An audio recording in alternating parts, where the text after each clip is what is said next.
We're going to start. We've got a lot to go. Last week, we kind of laid a groundwork in apocalyptic language. If you didn't get a handout that has the do's and don'ts for that, we can get you another one printed, or just ask my wife, Susan. She's in the office usually, her or Joe, and they have a copy of it that they can print off real quick. But those do's and don'ts, some people asked me for them, so I just promised to get them out to everyone that I could. Very important, obviously, laying groundwork foundationally before we talk about apocalyptic language, as we've already started to. And one thing that we'll see is that Daniel and Revelation are speaking to much of the same things. And the words are even very similar, but similarity of verbiage does not mean similarity of subject, as we have seen. So Daniel is looking 500 plus years in the future on a lot of these prophecies about Rome especially, and Greece, whereas John is told, do not seal up the book. So you have sealing up the book from Daniel, do not seal the book from John. By the way, a question I've not heard many times before is, when was the book of Daniel unsealed? Seal up the book, for the time is not near. When was it unsealed? Well, I don't know the exact date that it was unsealed, but it was certainly unsealed by the time Jesus came to earth, because we see Jesus quoting Daniel, and we see the apostles even speaking to Daniel and using verses from Daniel. So certainly it was unsealed by that first century. And that also goes to the thought that, well, if it's unsealed in the first century, doesn't that mere fact that Jesus is quoting Daniel and many of the apostles are using Daniel, doesn't that also point to the fact that the New Testament, anyone telling you that Revelation that is now not to be sealed because these things are soon going to take place, if that happened in the time of Jesus, that's 600 years, then if we're looking at something that was told not to be sealed, how could we be looking at 2,000 years and counting if it wasn't to be sealed? And so just that common sense rationality is something that should point to us. This also makes the instructions given to John make perfect sense. Don't seal this up. These things must soon come to pass. So as we move into the deeper into the apocalyptic language, this is a very important chapter. We will do a chapter 8, 9 synopsis next week, covering some of those images that are given. Actually, the ram with the 4 horns, as we'll see, is speaking of Greece. So it's just another way of looking at it. And we see that in apocalyptic language all the time, don't we? We see in Revelation trumpets, 7 trumpets. We have 7 bowls of wrath that are poured out. It's the same judgment on Rome. It's just a different perspective, a different way of restating it, a different view of it.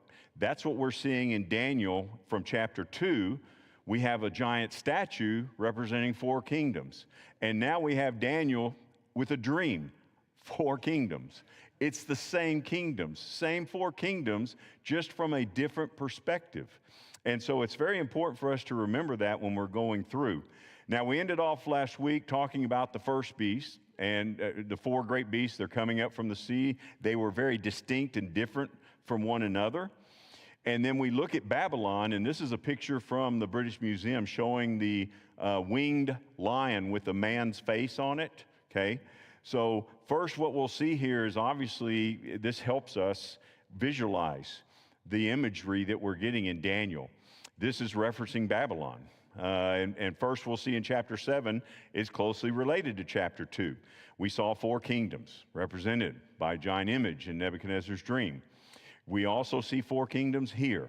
We should not be surprised if chapter 7 turns out to be showing us the same 4 kingdoms.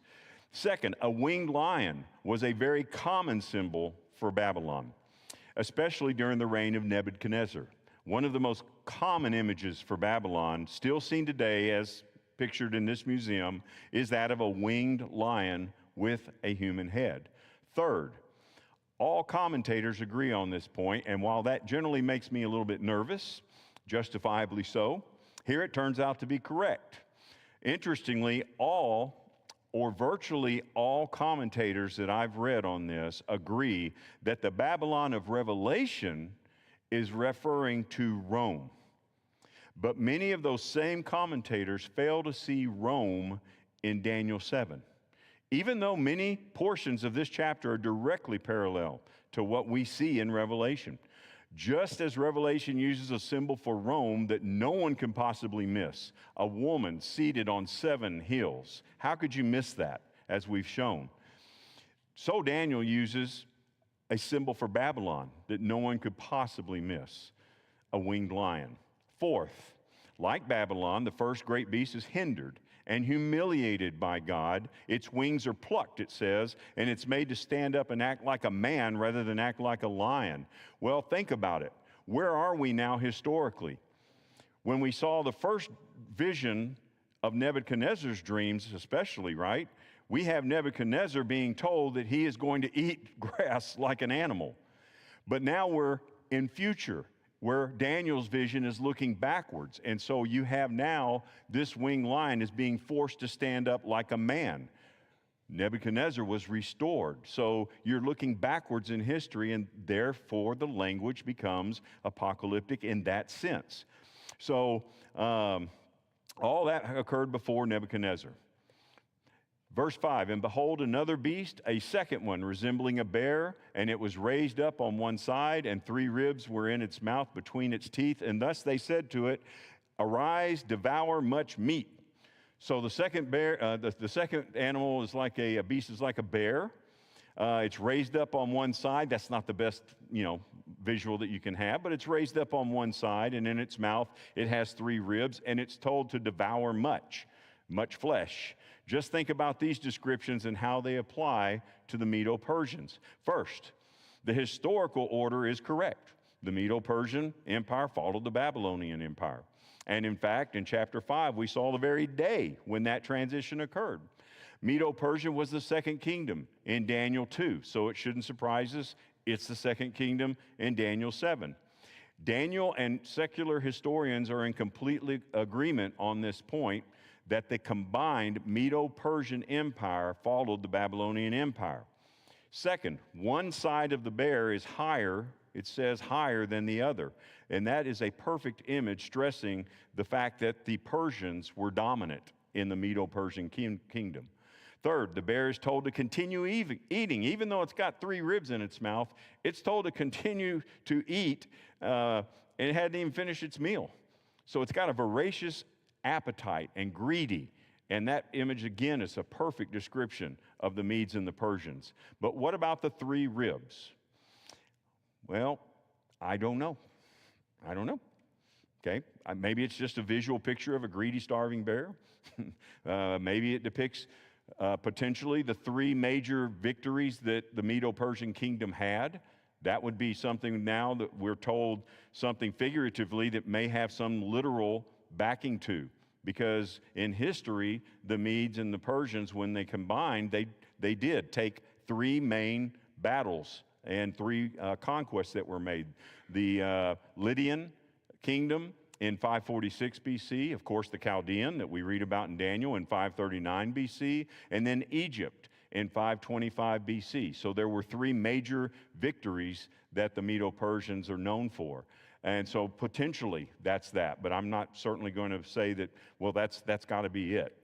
It has food in its mouth and it's told to eat even more. So that is enough to know that we're talking about the Medes and the Persians. We'll see some more like that about Greece.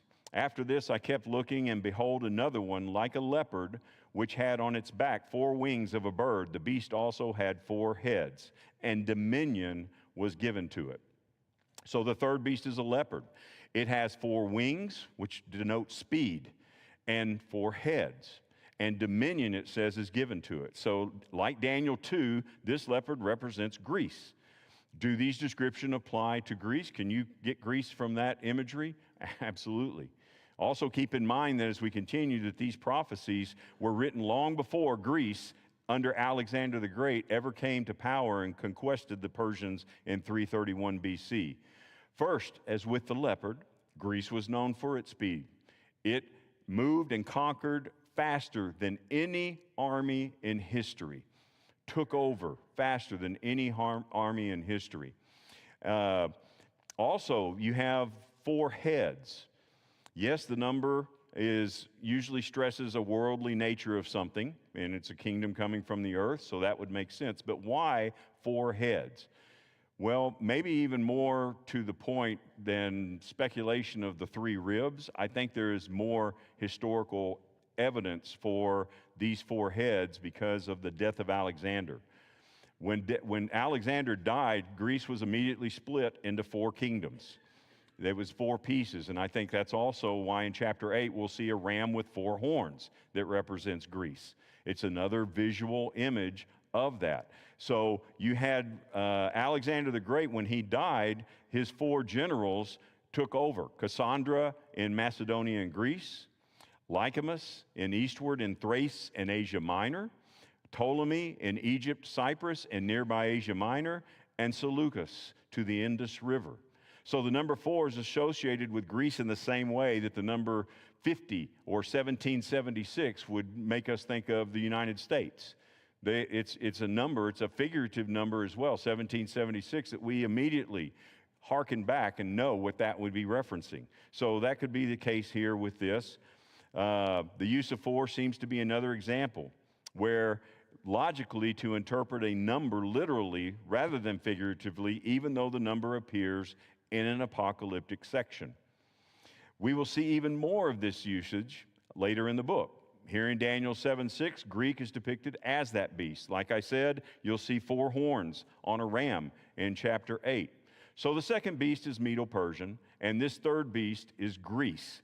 But the skeptics would have us believe that this third beast is Persia, with the second beast being just the Medes. Now, does that make sense? And the answer is no, it doesn't make any sense. This third beast shows us a divided kingdom. It has 4 heads. We know historically from history that Persia, the Medes and Persians, stayed unified until they were defeated by Greece. Why won't the skeptics agree?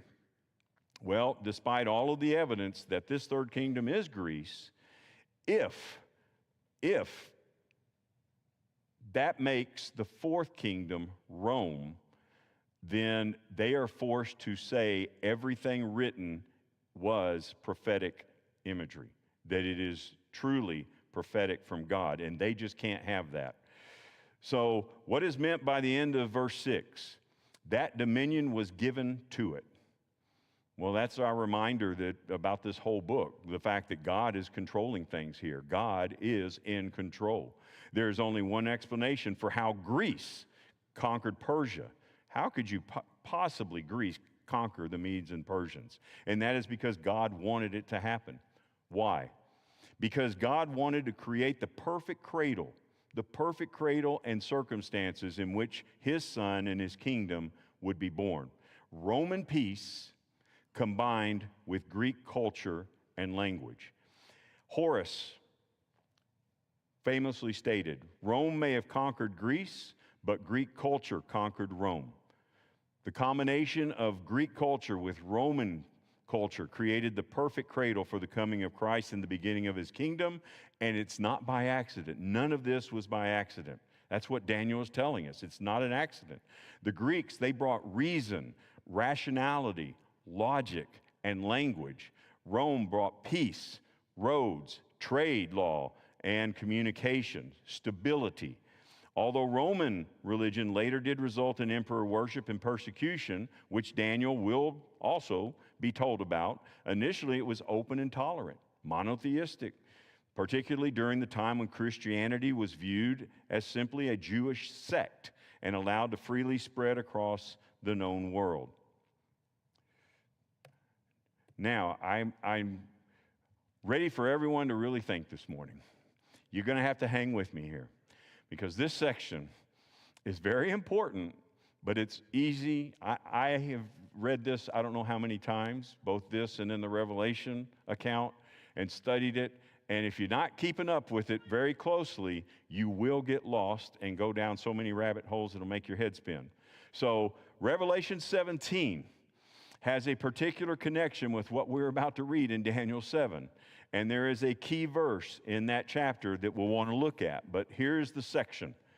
This calls for a mind with wisdom. What a wonderful way to begin this section. Don't just read this thing. It calls for a mind with wisdom. You're going to have to think about it. You're going to have to study it. You're going to have to understand what's being said. The 7 heads are 7 mountains on which the woman is seated. They are also 7 kings. So we have 2 images given by the same set of things. We have 7 heads that represent mountains, and they also represent kings. 5 of whom have fallen, and 1 is. The other has not yet come, and when he does come, he must remain only a little while. As for the beast that was and is not, it is an 8th. You with me still? Okay, because I'm already lost. But it belongs to the 7, and it goes to destruction. And the 10 horns, now we have 10 horns that you saw, are 10 kings. So we have 7 that are kings. We have the number 10 that are referenced as kings who have not yet received royal power, but they are to receive authority as kings for 1 hour together with the beast. They will make war on the Lamb, and the Lamb will conquer them, for he is Lord of lords and King of kings, and those with him are called chosen and faithful. Okay. Verse 10 is the key verse here. And there are 7 kings, 5 are fallen, and 1 is, and the other is not yet come. And when he comes, he'll continue just a little while, right? In that verse, John is discussing 7 kings. And he tells us that 5 are fallen, but he also tells us that 1 is. That means that the 1 is whoever is in charge right now when John is being given this vision, right? That's what he's being told. You have 7 heads, it's 7 kings, 5 are fallen. There's 5 dead ones. 1 is alive right now in ruling, okay? And that is what we're looking at right here. That's present tense, and 1 will come after and continue only a short time. If we could determine who the king who is, then we will know when the book was written for Revelation. So there's a handout on this that we used in Revelation. I didn't have enough copies of it. I do have about maybe 30 of them, but I can send it to you via email for those that would be interested. And this is what it looked like, okay? And what we have is we have all of the kings, basically, all of the leaders of Rome up through Domitian in the 1st century. Now, Caesar was never an emperor. If you recall, his thought of even becoming an emperor got him killed, right? So just the mere concern that there would be someone that would try to be over everything got him killed. So we don't have Caesar as the first emperor. What we have is Augustus was the very first emperor of Rome. That's your emperor, first emperor of Rome. So if we count from him down through Domitian, we've got 11. So we've got the number 11 that we're dealing with. Before Domitian, we would have 10. Everyone with me now? This is very important. So who are the 5 kings who have fallen? Well, that would be Augustus, Tiberius, Caligula, Claudius, and Nero. That would be the 5 kings that have fallen. That leaves us with the question about who is the king who is. Well, we have 2 choices. It's either Galba, okay? That would be the natural one, right, to look at, would be Galba, or it would be Vespasian. Why? Why would it be one of those 2 versus any of the others, Otho, Vitellius? Why not them? Well, this is again where history, the mind, you need wisdom. You have to know what's going on at the time of the writing in context. Well, what has been going on? Well, what happened was in this year, you notice 7, 8, 9, what's it say? Reigned 7 months from 68 to 69. Reigned 95 days, Otho, in AD 69, same year.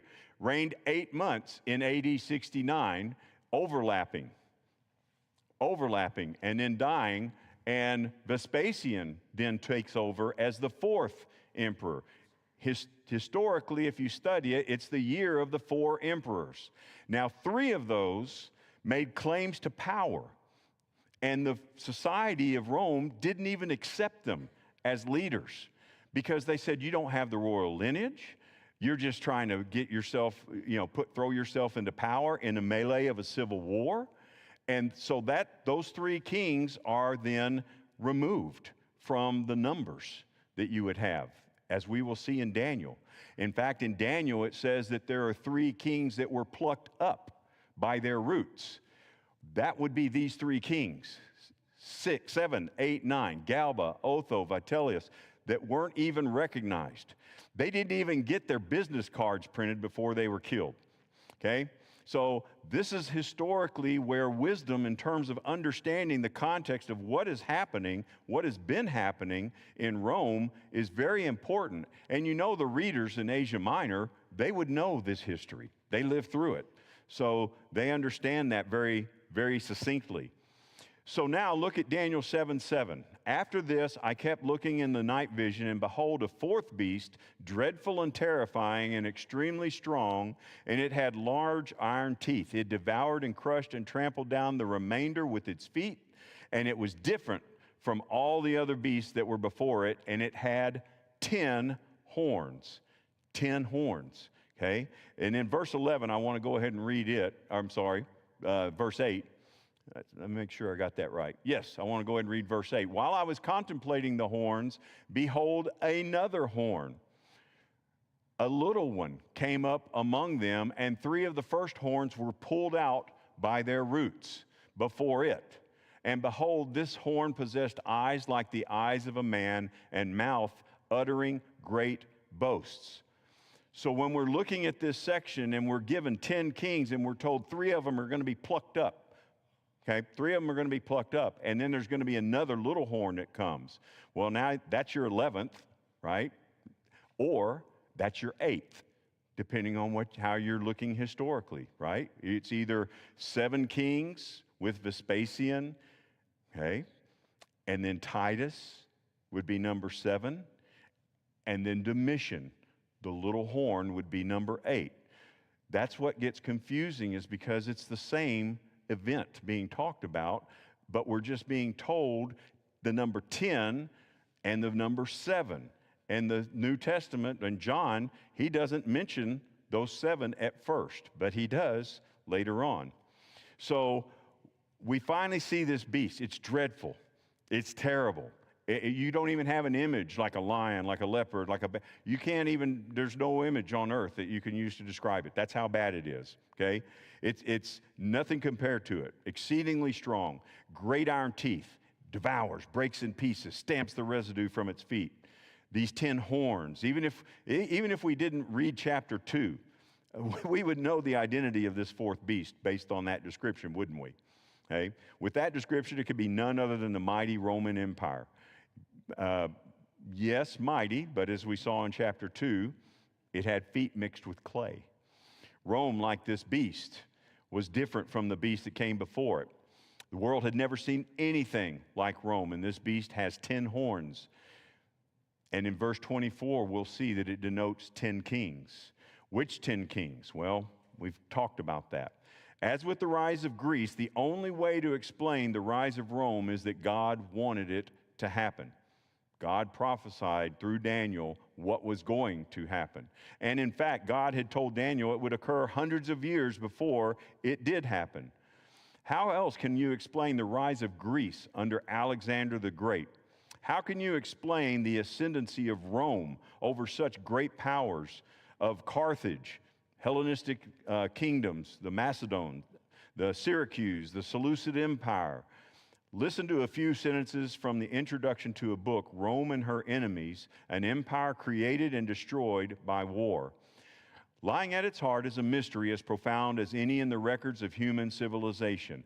How on earth did the Romans do it? How did a simple, single village that began as a small community of cattle rustlers camped out among marshes and hills end up ruling an empire that stretched from the moors of Scotland to the deserts of Iraq?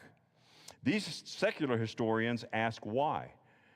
Christians, the answer to their question is that it happened because God made it happen, just as God had already told Daniel long before that it would happen.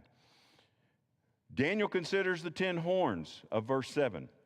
And while he does, something happens. We see 3 horns plucked out by the root. That leaves 7. There's your 7 of the original horns. So we can be talking about 11 horns because that little one that then comes up, right, after those, now you're at 11. But if you take the 3 plucked out, now you're at 7, right? And 8 being the little horn coming up. So the little horn would be 8. So you have 11, you have 8, right? You have 7 before the little horn comes up, or you have 10 before the little horn comes up, although 3 are plucked out. Your choice. It's all the same thing. We're talking about exactly the same thing. Let's note just a couple of things here. The final phrase in verse 8 should ring a bell with us. We will see it again in Revelation 13. Revelation 13:5, and there was given unto him a mouth, speaking great things and blasphemies, and power was given unto him to continue 42 months. Why 42 months? Well, we've talked about this, 1,260 days, 42 months. What is that? That's 3.5 years. What does the number 3.5 denote? Well, if 7 is complete, that means that this is not a complete judgment being given. This is not a complete period of time. It is a shortened period of time. It would be a shortened judgment. It would happen sooner. That is what you're denoting when you see the number 3.5 in any reference that it's given. And in this one, it happens to be 42 months. So it also makes us think of Paul, right? That verse does. In 2 Thessalonians 2, 3, and 4, as we said in our introduction class, let no man deceive you by any means, for that day shall not come, except there come a falling away first, and that man of sin be revealed, the son of perdition, who opposeth and exalteth himself above all that is called God, or that is worshipped, so that he, as God, sitteth in the temple of God, showing himself that he is God. The thing Paul mentioned was the coming of the son of perdition. Why? Because Daniel had prophesied it. Such a person would come. We are reading about him here in Daniel 7. And that prophecy has to be fulfilled before Jesus could come again. There was a time after Jesus' death and ascension where he could not come back again because thy word is truth. And until the prophecies were fulfilled that were given, Jesus would not return. And that's the question that the people that were in exile were asking and assuming, as well as the people during Paul's time. They were thinking that as soon as the exile ended, Jesus would be coming, that the kingdom would be established.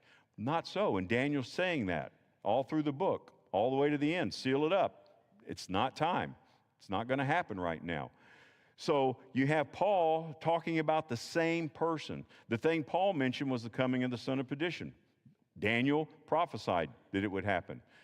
Who is the son of perdition? Who is this little horn?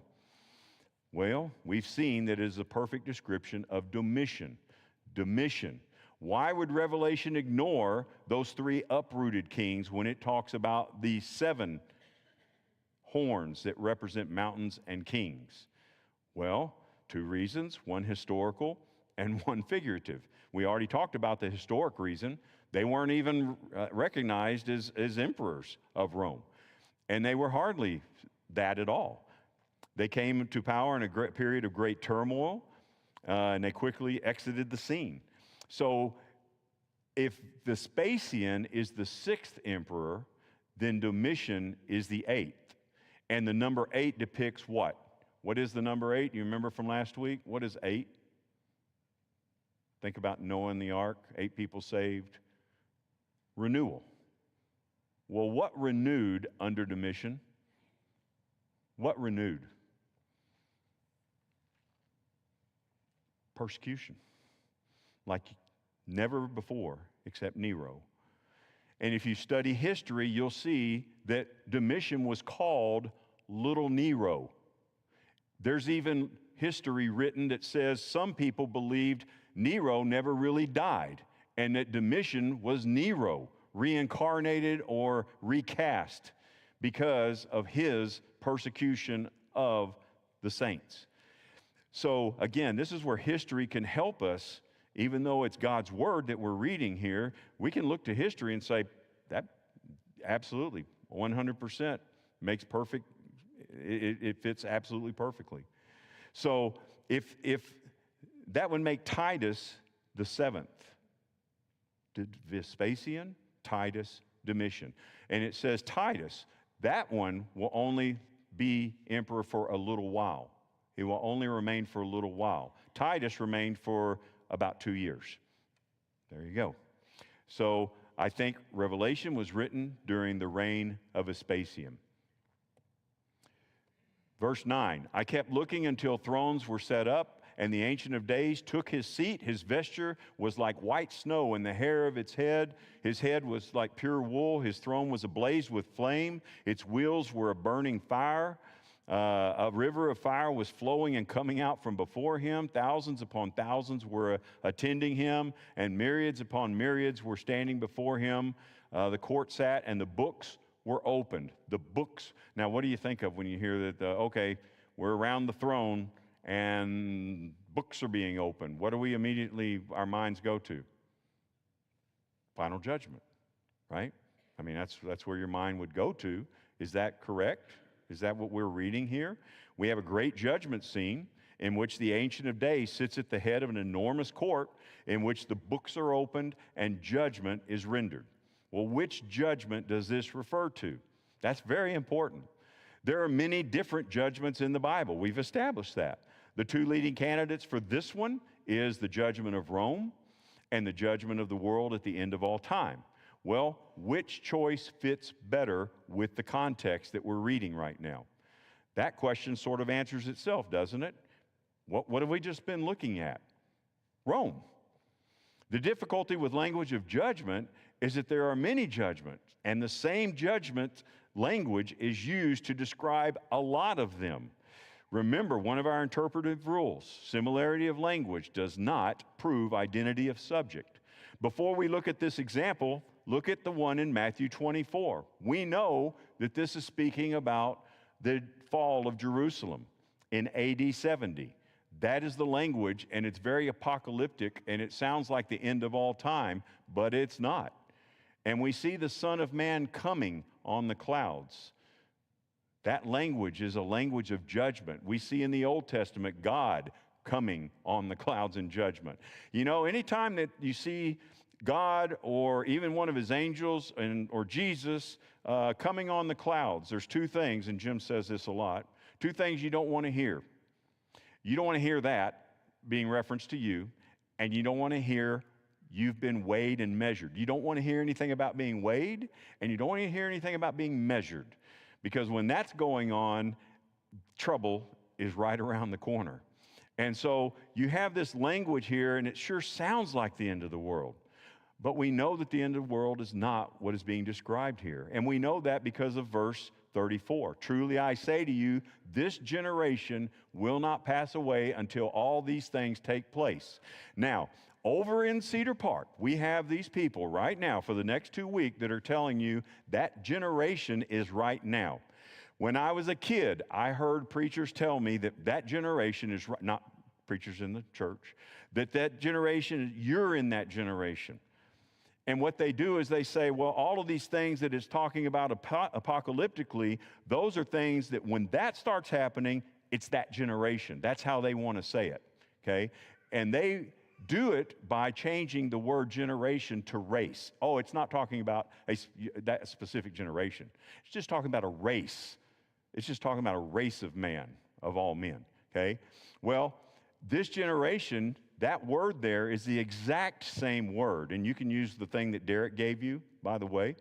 And the blue, I can't remember the name of it, but you can look up the word and you'll see that the only time the word race is used in Scripture is in 1 Peter 2:9 when it says that you are a chosen race. Speaking of Christians, you are an elect race, a royal priesthood. The word used here is the same that's used in Matthew 1. So all the generations from Abraham to David were 14 generations. And from David to the deportation to Babylon, 14 generations. And from the deportation to Babylon to the Christ, 14 generations. Same word. This is specific to the generation being spoken to. Jesus is telling that audience, some of you aren't going to die before these things come to pass. Also, isn't there something interesting? What do you see interesting in that Matthew 1:17 in terms of numerology? Number 14. What's the number 14? 7 plus 7, 14. Isn't that interesting?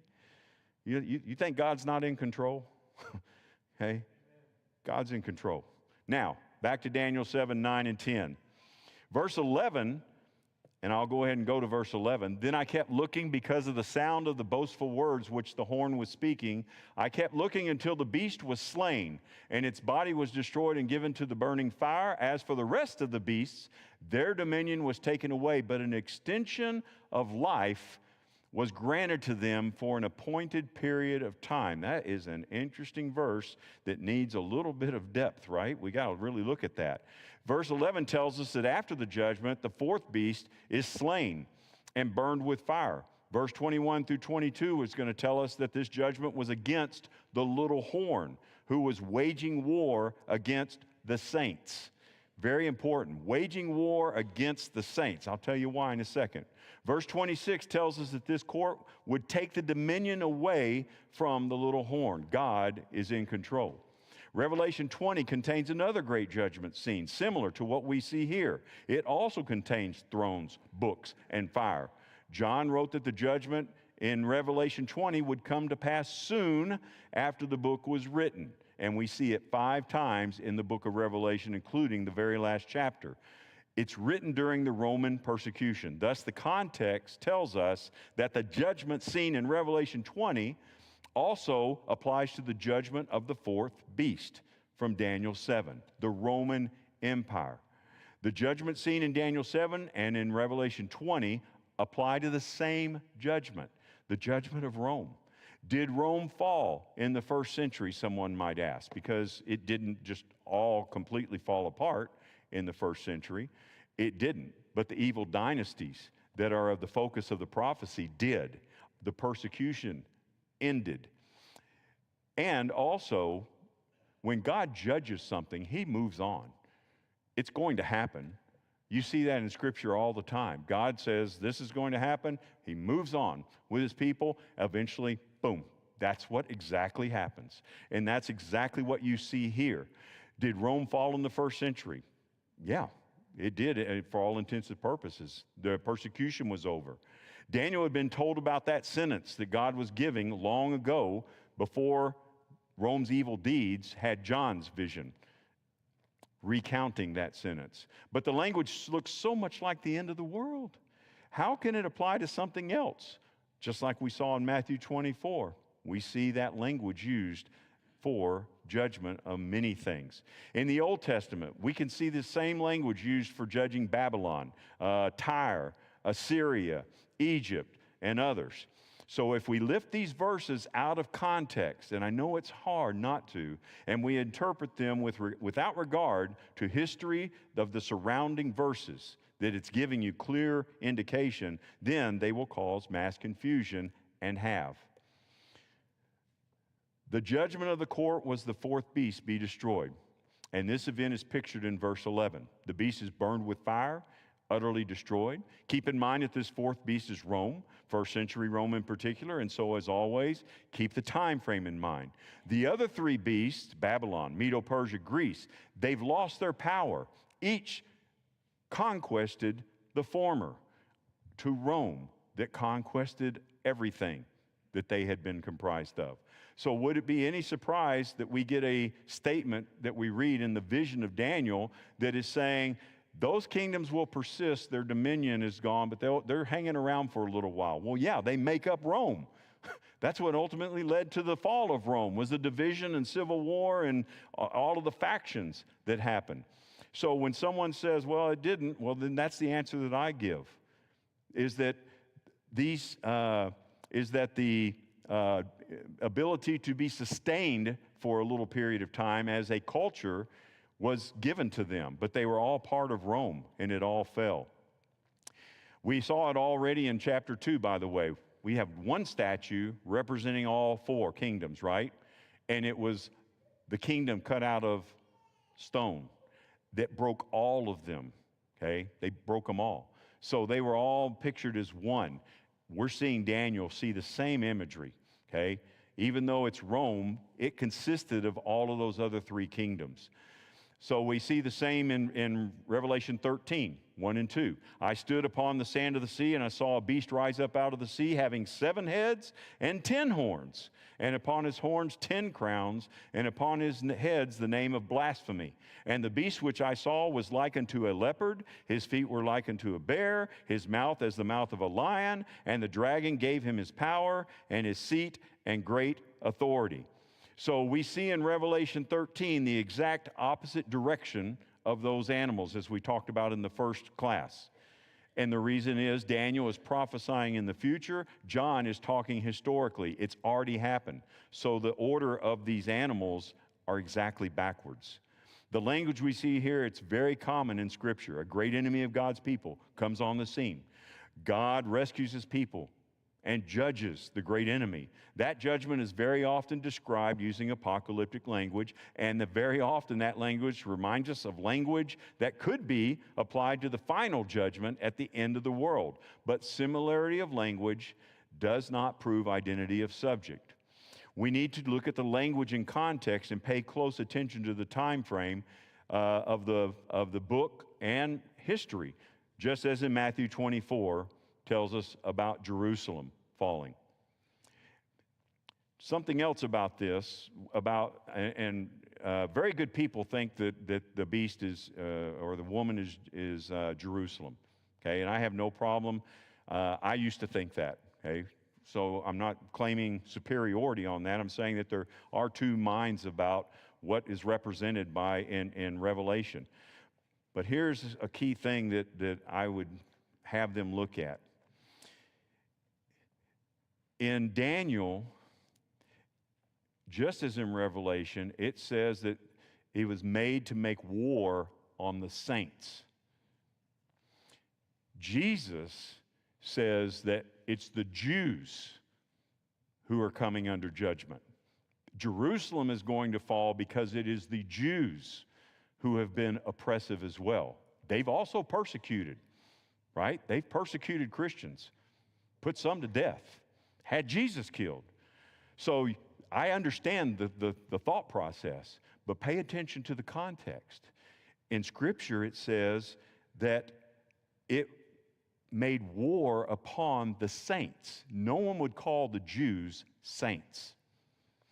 You would call the church saints. They are called saints. So when that beast is given the authority to persecute saints, that's Rome. That's not Jerusalem. That's Rome. When will God set up a kingdom? When is this, by the way? You see the messianic title that is the foundation of this book, the Son of Man. Where does the Son of Man? We see it all through the New Testament. Here we see that it would come before the Ancient of Days to give dominion, glory, and a kingdom, and we often read right past that title, which occurs over and over and over in the Gospels.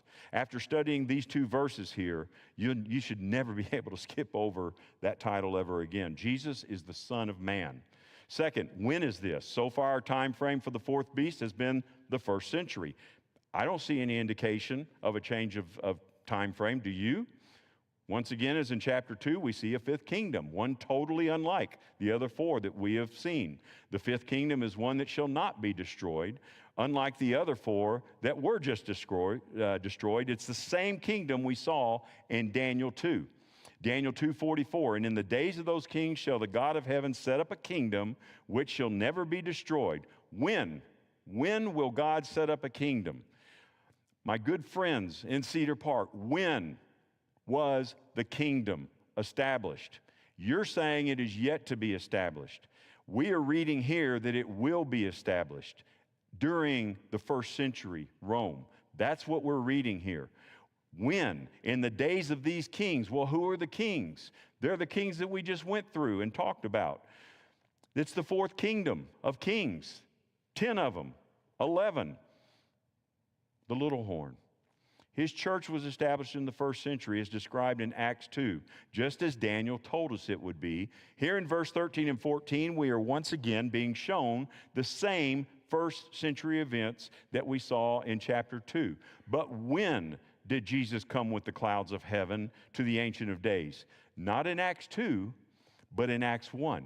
And when he had said these things, as they were looking on, he was lifted up, and a cloud took him out of their sight. Verse 13 and 14 of Daniel are showing us the ascension as viewed from heaven of Jesus being brought up to before the throne, the King of Kings, and being given his power and his kingdom. Amazing. And I know Derek Drake talked about that on a lesson, and we had talked about that. So imagine you're in Daniel, you're seeing the prophecy of what it would look like when Jesus, after being crucified, after being raised from the dead, is coming into the view of heaven. That's what you're reading in Daniel, is the prophetic verse. And then we see it happening from the earthly view of the apostles looking up as God and his angels and cast are looking down, seeing Jesus come. Amazing. Why can't it be the end of all time? Because when Jesus comes again, he doesn't bring a kingdom. What's he do? Then comes the end when he delivers the kingdom to God the Father after destroying every rule and every authority and power. Jesus will be delivering the kingdom, the church, the saved, the bride of Christ. He is coming back down, and he will be then taking that from the air when we meet him and deliver that to God, the kingdom that has been established in Acts 2. That's where we read it. That is God's word on the matter. And you can argue with it, you can complain about it, you can come up with every jot and tittle trying to deny it, but in God's word, he is not mocked. And he has very clearly told us how to reason and have wisdom in reading those words. And delivered is a very important word. Perfectly translated, by the way, delivering the kingdom. We're out of time. God bless you, and we'll see you next week, Lord willing.